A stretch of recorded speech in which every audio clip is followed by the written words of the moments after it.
大家好啊！夜晚突然之間咧想食碗麵啊！咦，經過門口呢一間都幾香喎，類似麻辣粉嘅香味啦。咁即刻入去試下佢先。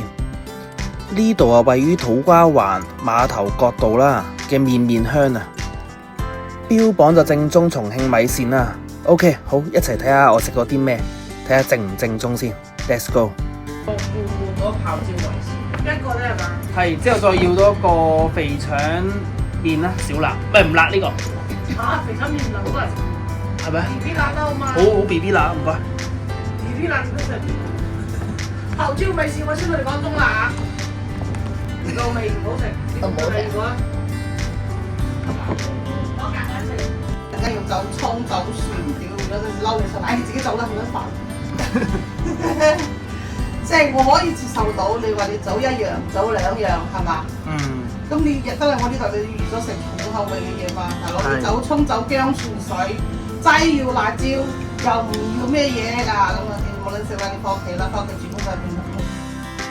老闆娘呢就對飲食好有要求，一定要少辣，如果唔係呢就唔好食啊。咁我就點咗一個肥腸麵啦，少辣，仲有一個金湯嘅罐罐米線啊，都係少辣啦。仲有一個係小食嚟嘅麻辣豬耳。老闆娘呢對飲食呢就好有堅持啊。總之呢，唔辣就唔好食噶啦呢啲麵。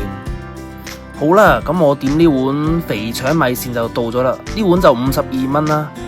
佢個味道係的確幾香嘅。呢個湯底就係麻辣嘅鮮香啦。呢個麵嘅質感呢就類似上海麵咁樣咯。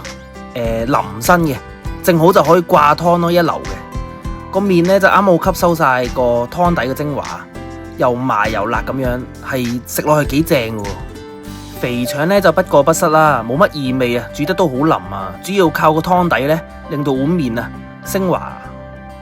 咁呢一碗呢，就係佢個招牌啦，就係叫罐罐金湯酸菜米線啦。用呢個瓦罐上台啊，就可以保持到熱辣辣嘅感覺啦。冬天嚟食呢，咁就真係一流啦。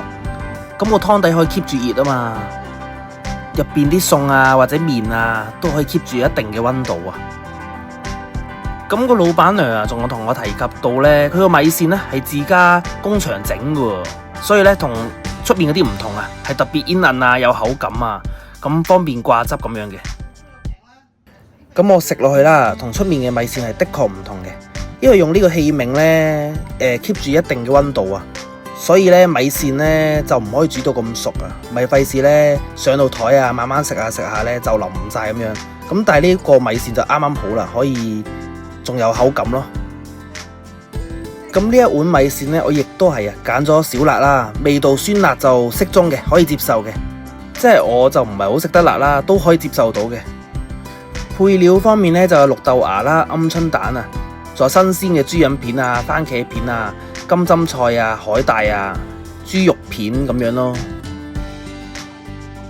材料咧都豐富嘅，就唔使話左揀右揀咁樣咯。個份量一定足夠噶啦。如果比較細食嘅人咧，都未必食得晒啊！呢碗嘢都幾大碗嘅啦。一啖米線咧，一啖金湯咁樣撈埋一齊食咧，係好正嘅。咁聽老闆娘咁樣講啦，佢對食材好有執着嘅。如果啲食材咧唔新鮮啊、唔靚啊，佢寧願唔賣啊，夠晒有性格啊！咁老闆娘仲講啦，話呢個金湯米線啊，係用雞湯啦，再加南瓜汁熬成嘅，即係唔怪得知第一啖啦咁鮮甜咁樣，原來有原因嘅喎。着重翻原汁原味啦，堅持用翻正宗仲有新鮮嘅食材啊！咁一啖湯一啖米線咁樣，就真係好快食得晒嘅喎。咁食到最後一啖啦，個米線啊，仲有個湯呢，仲係 keep 到好熱嘅溫度嘅。小食方面啦，呢個麻辣豬耳呢都好正嘅喎，38蚊啊！豬耳呢爽脆得嚟呢係有嚼頭嘅，咁底下呢有啲青瓜絲鋪底啦，溝埋啲麻辣汁啊一齊食呢，又辣又開胃，幾清新嘅感覺咯。咁呢一間麵店呢，就食出重慶人嘅人情味啦，環境就好地道啊，好街坊小店，簡簡單單啦，冇咩花巧裝修咁樣。我就感覺個老闆娘都幾親切嘅，咁我就推介啦，呢個罐罐嘅金湯米線啊，係幾特別嘅。咁睇落去好似平平無奇嘅重慶米線啦，咁竟然係食得有驚喜喎。幾辣㗎？你食幾辣先？好辣。好辣，係好辣㗎啦！好啊，幾錢？好啦，呢一集係咁多啊，土瓜灣仲有咩好食，仲有咩值得推介啊？咁大家可以留言同大家分享下。咁臨走嗰時咧，記得訂閱讚好，仲有撳埋隔離個鐘仔。我哋下集見。好啦，拜拜。